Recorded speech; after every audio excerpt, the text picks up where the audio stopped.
दुख दर्द भाव के सब मिटे सतगुरु चरण नित से। ये दुख दर्द भाव के सब मिटे सतगुरु चरण नित से। ये गुरु भक्ति बिन कछु ना बने। में ही सकल संतन कही गुरु भक्ति बिन कछु ना बने। श्री सद्गुरु महाराज की जय। परमाराध्य सद्गुरु महाराज गुरुदेव महर्षि संत सेवी परमानंद जी महाराज, गुरु भक्ति माता जी, आदरणीय हेमंत बाबू, कटिहार शहर के प्रबुद्ध सत्संग प्रेमी महानुभाव, माता एवं बहनों, आप सभी साधक साधिकाओं को नमन करता हूँ। आप लोगों के अंदर में जो भक्ति भाव है, श्रद्धा है, सद्गुरु में विश्वास है, बड़ा ही अद्भुत है।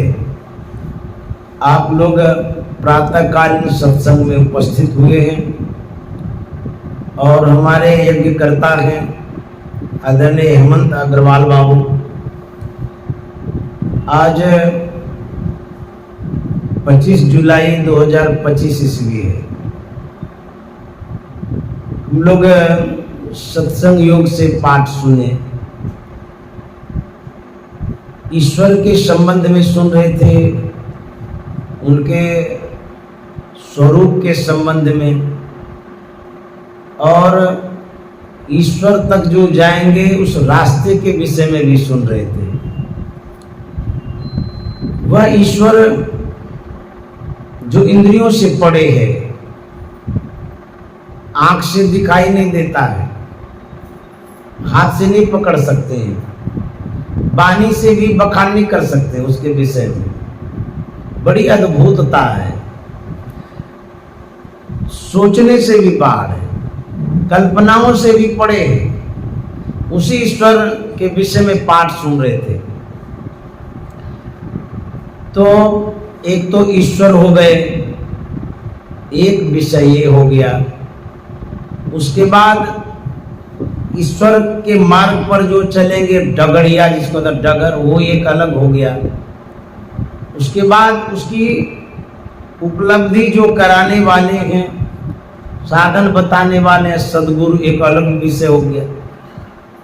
जब तक सद्गुरु नहीं मिलेंगे तो वो भेद नहीं बताएंगे, फिर किस रास्ते पर चलेंगे। इसलिए गुरु महाराज ने जो पदबद्ध किया है, पद्य की रचना किए है, बड़ी अद्भुतता है उनमें। गुरु महाराज कहते हैं, अद्भुत अंतर की डगरिया, अद्भुत अंतर की डगरिया, जा पर चल कर प्रभु मिलते, जा पर चल कर प्रभु मिलते। जो डगर है, जो रास्ता है, बड़ा अद्भुत है, अलौकिक है, आश्चर्यजनक है। वह रास्ता बाहर में नहीं, अंतर में, जिस पर चल करके परमात्मा की प्राप्ति होती है, उपलब्धि होती है। पुनः गुरु महाराज कहते हैं, जिस ईश्वर को आप प्राप्त करना चाहते हैं, उसका भेद या संसाधन या विधि या तरीका, भजन भेद कौन बतलाते हैं? दाता सतगुरु। धन्य धन्य जो राह लगा देते, जो दाता है। दाता एक राम, भिखारी सारी दुनिया, सब भिखारी है। एक ही दाता है राम, सद्गुरु, वही देते हैं। तो वो देते क्या है? वो अद्भुत चीज देते हैं। संसार में जो चीज उपलब्ध है आपको, घर परिवार कुटुंब समाज के बीच में, वो नहीं देते। सदगुरु देते हैं वो जो कि संसार के लोग नहीं दे सकते। संसार से परे की वस्तु बताते हैं। तो दाता सदगुरु धन्य धन्य जो राह लखा देते, रास्ता बताते, जहां जाकर के लक्ष्य की प्राप्ति होगी, उद्देश्य की प्राप्ति होगी, परमात्मा की प्राप्ति होगी, वही रास्ता बताते हैं। इसका मतलब रास्ता भूल गए। हम लोग जो जाते हैं गाड़ी से कभी कभी रास्ते भूल जाते हैं, तो पूछते हैं फलाने जगह जाना है, कहते अरे तो आप तो बहुत दूर आ गए, पीछे में रास्ता छूट गया। इसका मतलब है हम लोग रास्ता भूले हैं, तभी तो कहते हैं कि राह लखा देते, मतलब बताएंगे रास्ता। सच्चे सदगुरु। एक आदमी झूठे रास्ता बताता है, गलत आदमी यदि पकड़ा गया तो झूठो बतला देगा, बौखलाते रहेगा, भटकते रहिए आप।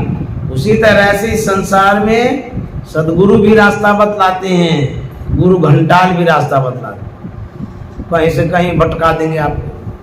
तो जो सदगुरु होते हैं कहते दाता सदगुरु, धन्य धन्य जो राह लखा देते। रास्ता जो भूल गए हैं उसी को दिखाने वाले सदगुरु होते हैं। गुरु महाराज ने कहा है, हो जो पंथी पंथ तेरे घट भीतरे, तू अरु तेरो पीव भी घट ही अंतरे। गुरु महाराज के पद पर यदि गौर करेंगे तो बहुत ही आश्चर्य आपको लगेगा। लिखे कैसे? कलम से थोड़ा लिखे हैं, सूरत के पेन से लिखे हैं। श्री सदगुरु महाराज। इस कलम में उतनी क्षमता कहाँ है कि सदगुरु के वाणी को लिख सके। ये हाथ से नहीं लिखा गया पद, अनुभव है ये आत्मा द्वारा प्रस्फुटित शब्द है, निकला हुआ आत्मा रूपी कलम से लिखे। तो गुरु महाराज कहते क्या है, हो जो पंथी पंथ तेरे घट भीतरे, तू अरु तेरो पीर भी घट ही अंतरे। पद में विशेषता क्या है? गुरु महाराज कहता है राही, पंथी में ना राही, खोजने वाले को कहते हैं। हो जो, अब मुसाफिर को कह रहे हैं खोजने के लिए क्या? पंथ, पंथ में ना रास्ता।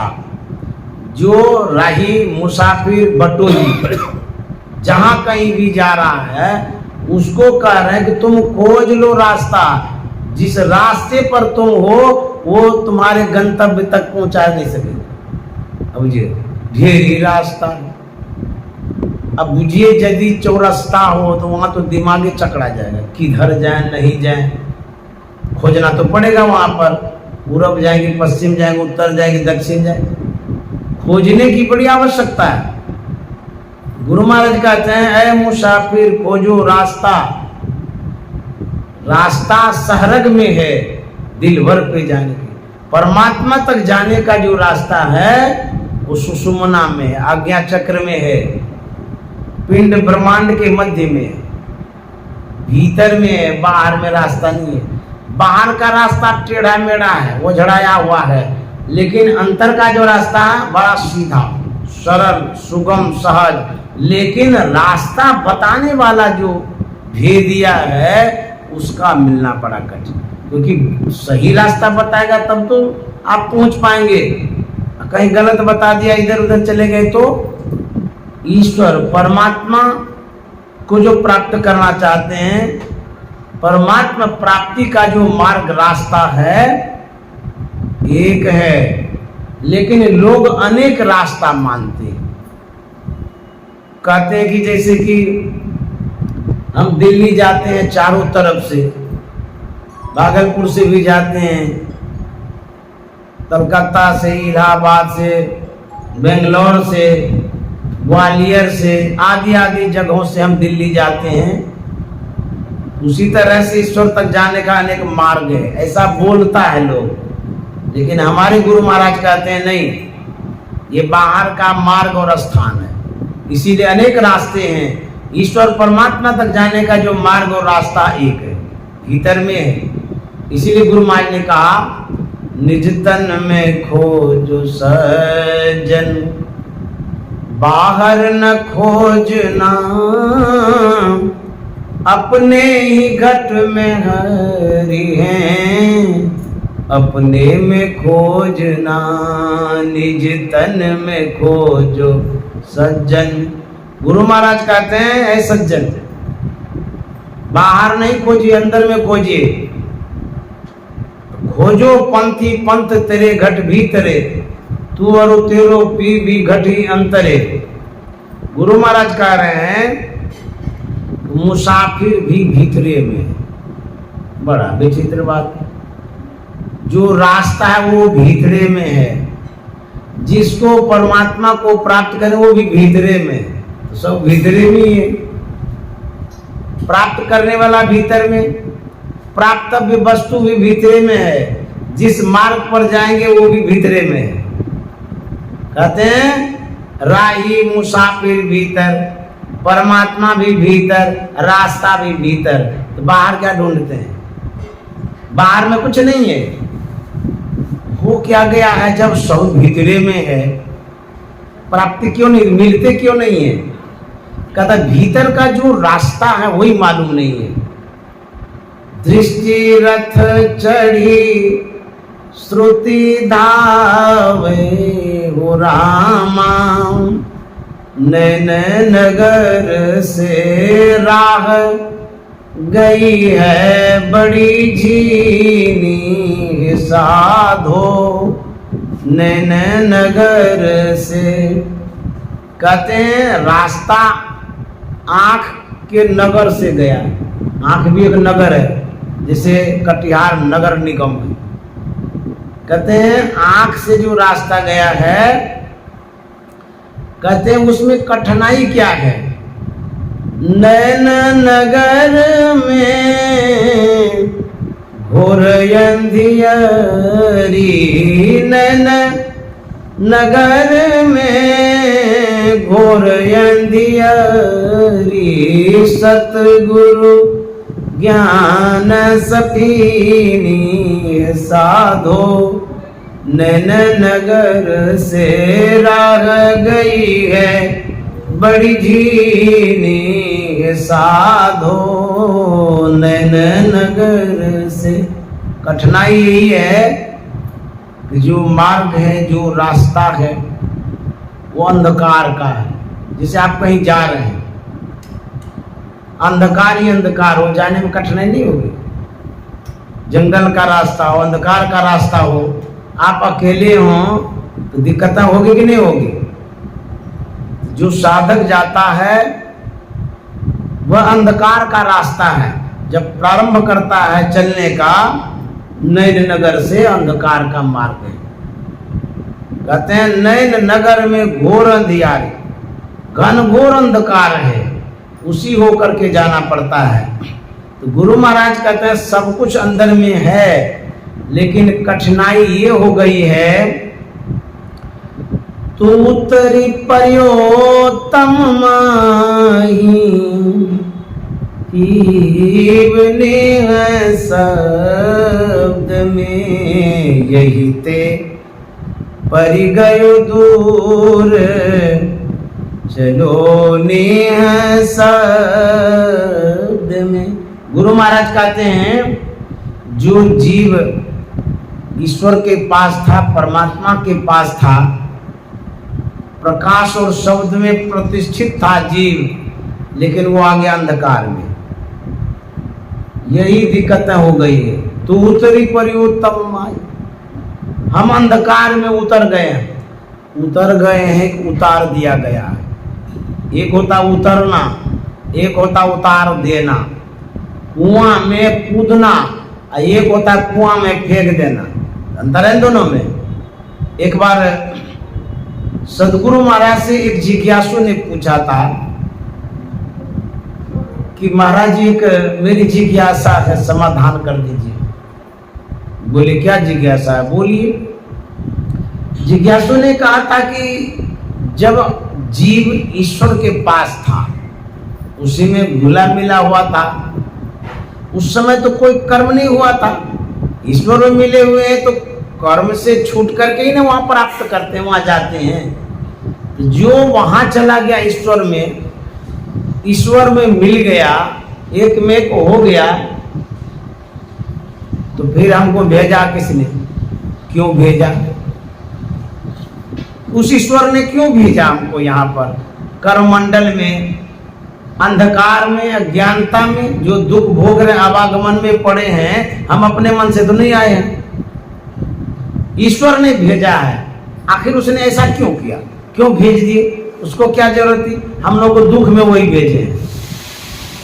ऐसा ईश्वर ने क्यों किया, यही जिज्ञासा है, इसका समाधान कर दिया। सदगुरु महाराज ने क्या जवाब दिया, सुनिए जी। जिस ईश्वर ने आपको भेजा है, सबको भेजा है, उसने हमको भी भेजा है। ऐसा करिए कि जो जिज्ञासा आपकी है वो मेरी भी है, तो दोनों आदमी चलिए उसी ईश्वर से पूछ लेंगे कि आपने क्यों भेजा है, दोनों का समाधान मिल जाएगा। तो कहा कि ईश्वर के पास जाएंगे कैसे? तो बोले कि यही साधन जुटाइए, हम भी चलते हैं, आप भी चलिए। तो जैसे ईश्वर के पास जाएंगे, क्या जिज्ञासा रहेगी?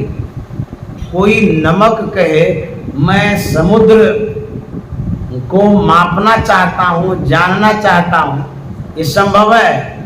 जैसे नमक समुद्र में जाएगा, घुल के एक में हो जाएगा, अस्तित्व ही समाप्त हो जाएगा। उसी तरह से जैसे ईश्वर के पास जाइएगा, आप भी ईश्वर जैसे हो जाएंगे, जिज्ञासा क्या रहेगी? उसी तरह से जो ईश्वर हैं उनकी मौज है। जैसे आपका मन होता सत्संग कराने का, तो करा लेते हैं, कोई दूसरा आदमी के काय कराते रहते हैं? भाई हमारा मन है, हमारी इच्छा है, हमारा मन है सत्संग कराने का, तुमको सिर दर्द क्यों होता है? उसी तरह से ईश्वर हैं, उनकी सृष्टि है, संसार है, सब कुछ उन्हीं का है। मन में हो गया, संरचना करेंगे तो कर देते हैं, जिसको भेजना है भेज देते हैं। ईश्वर परमात्मा की मौज से सृष्टि हुई है। जो कुछ भी हो रही है सृष्टि में, उन्हीं के निमित्त, उन्हीं के कारण।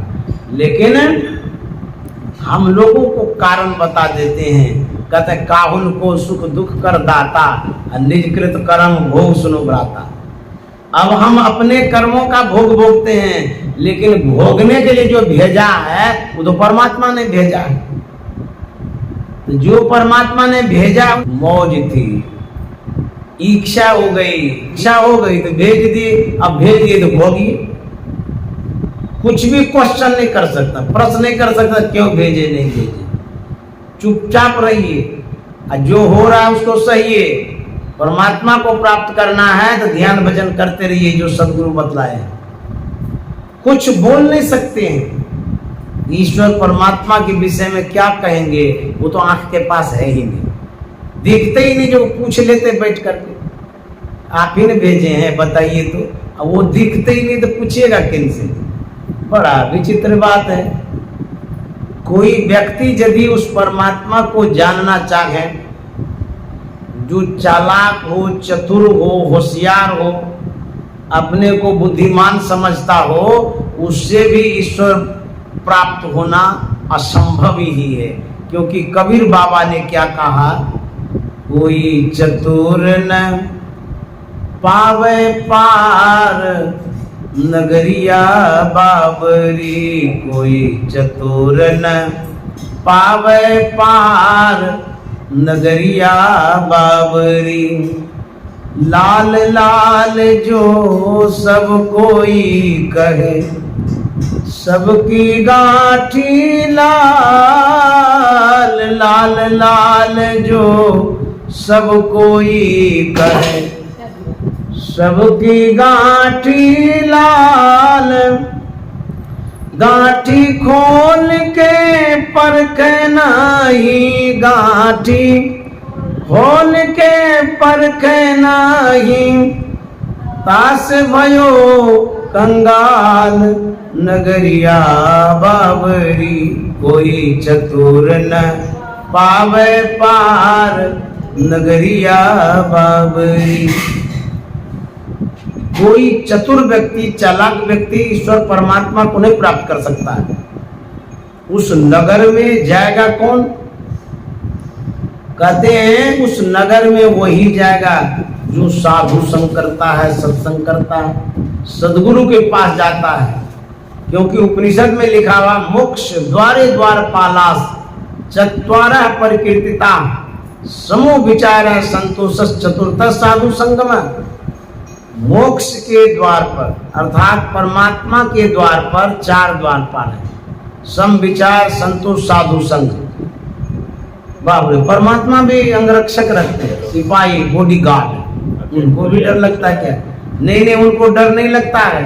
वो इसलिए रखते हैं कि जैसे रिफाइंड करते हैं ना तेल को, शुद्ध तेल उपयोग में लाते हैं, उसी तरह से शुद्ध व्यक्ति उनके पास जाए रिफाइंड करने के लिए बॉडीगार्ड रखते हैं। तुम रिफाइंड करो, शुद्ध आदमी को डराने दो। साधु महात्मा पहला बॉडीगार्ड, अंगरक्षक। वो क्या करते हैं?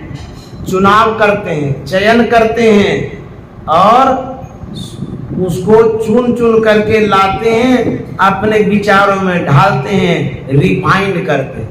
आदमी का रिफाइंड होता है सदगुरु के दरबार में, अर्थात आपको शुद्ध करते हैं ज्ञान के द्वारा, विचार के द्वारा, सीख के द्वारा, समझदारी के द्वारा। जब तक आप रिफाइंड नहीं होंगे, शुद्ध नहीं होंगे, तब तक परमात्मा के पास जाने ही नहीं देंगे। जैसे मान लिया जाए प्रधानमंत्री हैं, उनके पास कोई जाना चाहे, सब कोई चला जाएगा? मुश्किल है। उसका जो बॉडीगार्ड है, अंगरक्षक, पहले पूछता है। पहले तो आप अपना परिचय ही दीजिए, आधार कार्ड दिखाइए, प्रमाणिक पत्र दिखाइए, तो अब जाकर के समझेंगे, बूझेंगे तो पीएम को कहेंगे, उनकी स्वीकृति होगी तब अंदर जा सकते हैं। यही प्रक्रिया है ना, प्रोसेस। उसी तरह से परमात्मा के पास सब कोई नहीं जा सकते। अब आप जाएंगे कैसे? रास्ता ही नहीं मालूम है। रास्ता मालूम संत को है, सदगुरु को है, इसीलिए उनके पास जाना होगा।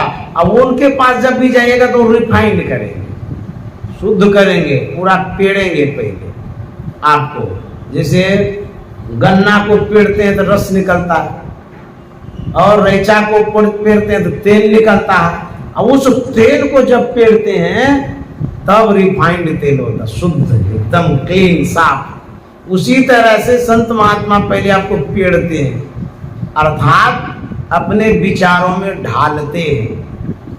तो कहते हैं जब तक मोक्ष के द्वार पर जाना चाहते हैं तो साधु महात्मा से मिलना होगा, सत्संग करना होगा। इसीलिए वहां जाने के लिए आपको साधु महात्मा का संग करना बहुत जरूरी है।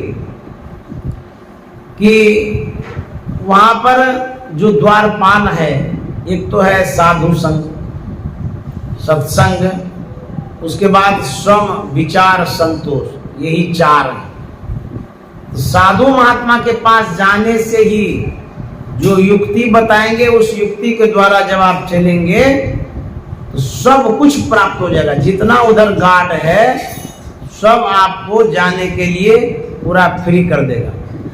एक थे सुथरा साहब, सदगुरु के शरण में रहते थे, सेवा सत्कार करते थे।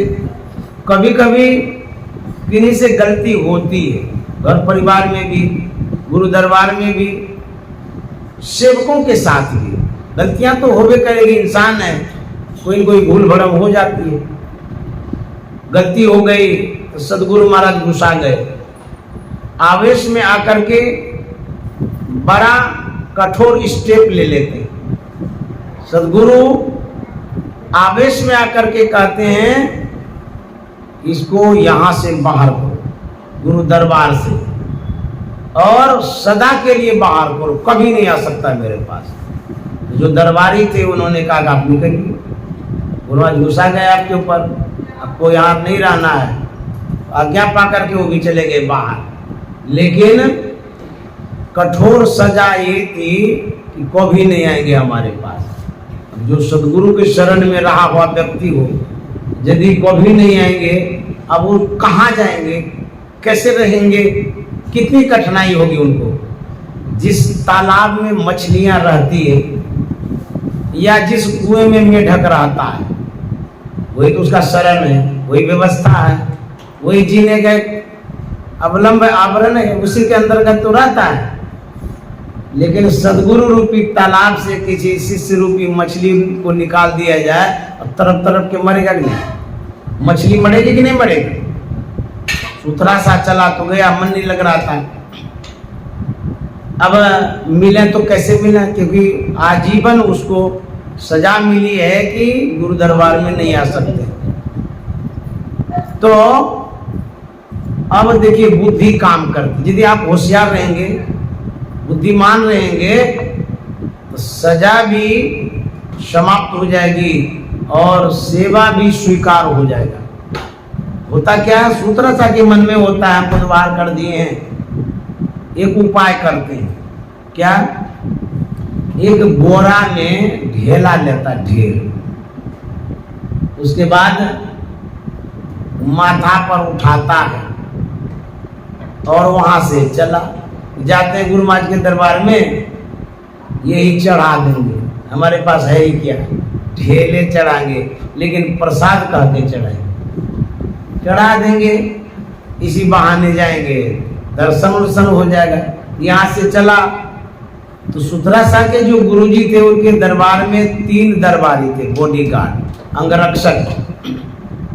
फर्स्ट के पास जैसे ही पहुंचा, बॉडीगार्ड रोकता है कि आप कहाँ जा रहे हैं? बोले गुरु महाराज का दर्शन करने जाए। बोले नहीं, आपको तो निकाल दिया गया, आजीवन निकाला गया है। इतना खतरनाक काम कैसे करने आप जा रहे हैं? और हम लोग कैसे जाने देंगे? हम लोग तो बॉडीगार्ड है, इसी के कारण तो हमारा पेट भरता है, नहीं तो नौकरी से निकाल देगा, नहीं जाने देंगे आप। सूत्रा साने का देखिए, हम कोई अपराधी तो है नहीं। अरे गुरु महाराज घुसा गए हैं, कोई बात नहीं है, कोई हम पाप किए, छोटी मोटी गलतियां हो गई थी, घुसा गए हैं, और मैं रहने के लिए नहीं जाता हूँ। गुरु दरबार में सब कोई दर्शन करने के लिए जा सकता है, और हम क्यों नहीं जा सकते हैं? दर्शन करेंगे फिर वहां से लौट आएंगे, इतना ही तो करेंगे। तो हंगामा मचाने जा रहे, जाने दीजिए। बोलते नहीं नहीं, आपको नहीं जाने देंगे, बहुत खतरा वाला बात है। बोले सुनिए, ये देखते हैं मोटरी पोटरी जो है, इसमें जो कुछ भी ले गए हैं, झूठ भी नहीं बोल रहे, जो कुछ भी लिए हैं ये गुरु महाराज को चढ़ाएंगे। अब प्रसाद स्वरूप यदि कुछ मिलता है, आधा आपको दे देंगे, इसलिए आप जाने दीजिए। बोलते नहीं नहीं, ये सब प्रलोभन में हम नहीं फंसेंगे, हम जाने नहीं देंगे आपको। आप किसी को भी आग्रह करते हैं, यदि वो नहीं मानता है किसी तरह से, तब आपको बल का, बुद्धि का प्रयोग करना ही पड़ेगा। भगवान श्री राम कह रहे थे समुद्र से हमको जाने दीजिए, बोला नहीं जाने देंगे। कहते कहते भगवान श्री राम भी थक गए, बोले अच्छा नहीं जाने दीजिएगा। निकाला धनुष्मान, जब प्रलंकरकारी बाण निकाला तब तुरंत हाथ जोड़ करके क्या कहता है, चले जाइए, नहीं कोई बात नहीं। सीधी उंगली से जब घी नहीं निकलती, टेढ़ी करनी पड़ी। रारंग रूरंग पवित्र, समझे? राजकाज चलाने में साम दंड भेद जरूरी है। चाहे घर का काम चलाइए कि राज्य का काम चलाइए, पहले प्रेम से काम हो, उसके बाद आग्रह से काम हो, उसके बाद फिर यदि प्रेम मिन्नत से नहीं मानता है, तब रारंग रूरंग पवित्र तो करना ही पड़ेगा, तब बल प्रयोग करिए। ऐसे नहीं मानता मूढ़ आदमी तो लात जूता से मनवाना ही पड़ेगा, गुस्सा होता है ना लोगों को। अब जब नहीं माना तब सुथरा सा के मन में होता है ऐसे ही नहीं मानेगा। उन्होंने कहा सुनो जी, तू एक भी बात नहीं मान रहा है, हम जा रहे हैं गुरु महाराज के पास चढ़ाने के लिए, तू मानने के लिए तैयार नहीं है, मेरी बात सुन लो, हम तो जाएंगे ही जाएंगे, चाहे जैसे भी जाना हो, तुम नहीं जाने देगा, हम जाएंगे। और यदि वहां चले गए हम गुरु महाराज के पास, हम गुरु महाराज की सेवा में कहीं रह गए, सबसे पहले तुम्हें को बढ़ाएंगे, रहने नहीं देंगे। हम पुराने सेवक हैं, तू जानता है, इतना रिस्क तो तुमको भी लेना पड़ेगा भाई। अब उसका दिमाग ठंडा हो गया, सोचा कि पुराना सेवक है, कहीं गुरु मान गए, गुरु चेला का क्या बात होता है कब कोई ठिकाने नहीं, कब खुशी में कब गम में परिणत होंगे कोई पता नहीं है। गुरु महाराज गुस्सा गए थे, वर्तमान आचार्य श्री जो हरिनंदन बाबा उनको भगा दिए थे। भगा दिए तो भगाइए दिए, हरिद्वार चले गए। लेकिन गुरु जी भी इतने दयालु होते, पिघलने में देर नहीं। घी को पिघलने में देर हो जाए तो हो जाए, लेकिन गुरु को पिघलने में कोई देर नहीं। श्री सद्गुरु महाराज घी से भी जल्दी गुरु पिघलते हैं, समझे। तो जो गुरुदेव होते हैं, दया जो करते हैं, वो इतना जल्दी दया करते हैं कि घी से भी जल्दी। तो सुथरा सा ने जब कहा तो मान गया, बोला अच्छा ठीक है, जो कुछ भी मिलेगा आधा प्रसाद तो हमको दे दीजिएगा, और उसके बाद जल्दी प्रणाम नाम करके आ जाइएगा। जाइए, जब इतना कहते तो रिक्स तो लेना ही पड़ेगा। अंदर प्रवेश कर गए। उसके बाद दूसरा भाई था बॉडीगार्ड, उन्होंने कहा आप कैसे यहाँ गए, आपको तो भगा दिया गया। बोले कि इस कंडीशन में आए, पहले वाले से मैंने ये बात की है, जो कुछ भी मिलेगा आधा उनको देंगे, और तुमको भी कहते हैं जाने दो, जो भी मिलेगा आधा में 25% तुमको देंगे, और प्रणाम करके आ ही जाएंगे। सेकंड वाला सोचता है कि पहला वाला जब इतना रिस्क कवर किया है तो हम भी रिस्क ले लेते हैं, जो कुछ भी प्रहार होगा तो पहले वाले पर ना होगा, हम कह देंगे वही पहले आने दिया था, इसीलिए हम जाने दिए, वो भी जाने दिया। तीसरा के पास गया, बोला आप कैसे आ गए, बोले इस कंडीशन में ऐसे ऐसे बात हुई है, हमको जो भी कुछ भी मिलेगा गुरु महाराज के प्रसाद स्वरूप है, तो आधा तो पहले वाले को देंगे, क्योंकि उसने बड़ा रिस्क लिया। पहले वाले पर तो विशेष भार है, उसी को छानबीन में पकड़ेगा, पहले तुम कैसे आने दिए, इसीलिए उसको आधा देंगे। दूसरे वाले को कहा था कि मैंने 25%, जो कुछ मिलेगा मुझे 25% आपको देंगे, और आपको भी कह रहे हैं जो बचा 25% आपको दे देंगे, हमको क्या खाली दर्शन करना है। बोले ठीक है, जब दो आदमी रिक्स ले लिया है, हम कहा के लिए सिर दर्द लेंगे, अभी जाइए। जाने दिया, तो सब कुछ तो देखा हुआ था। सुतरा साहब गुरु दरबार में रहे ही थे, सीधे एकदम चले गए गुरु जी के पास, चरणों में वो घोड़ा चढ़ा दिए। लोगों को लग रहा था बाप रे बाप, इतना प्रसाद लेकर के आए, चढ़ा तो दिए। ये सोच रहे थे कि खुश होंगे, गुरु जी तो गरमा ही गए, नहीं ये कैसे आ गया, किसने इसको यहाँ भेजा, इसको तो हम बोले थे आजीवन यहाँ नहीं आएगा, तो कैसे आ गया। आओ ताव में गुरु जी क्या कह दिए, इसको 100 जूता दो। अपने सेवकों से कहा था इसको 100 जूता दो। सुथरा सा हाथ जोड़ लिए, बोले गुरुदेव इसका बंटवारा मैंने पहले ही कर दिया। बोले मतलब ये कि प्रसाद स्वरूप 100 जूता हमको मिल रहा है, तो 50 जूता तो पहले बॉडीगार्ड को मिलना चाहिए, क्योंकि यही मुझसे बातें हुई है, और जो 50 बचा है 25 दूसरे वाले को दे दीजिए, अब 25 तीसरे को दे दीजिए, और 100 जूता जो प्रसाद स्वरूप मिला है वो सब बंटवारा हो गया। गुरु जी इतने खुश हो गए, बोले अच्छा तू इतना बुद्धिमान है, चलो ठीक है तू फिर से सेवा में रह जा। जो बॉडीगार्ड है गलत होगा तो फिर जूते ही मिलेगा। परमात्मा तो मिलेंगे ही नहीं मिलेंगे, जूता तो मिलेगा जरूर, समझे। तो बॉडीगार्ड मतलब जो मार्गदर्शक आपका है, जिससे आप सलाह मशवरा करते रहते हैं, सुझाव लेते रहते हैं, मन की बात, घर की बात, सत्संग की बात, परमात्मा प्राप्ति की बात। जो सद्गुरु हैं बॉडीगार्ड है, जो संत हैं बॉडीगार्ड हैं, वो कैसा होना चाहिए, ईमानदार।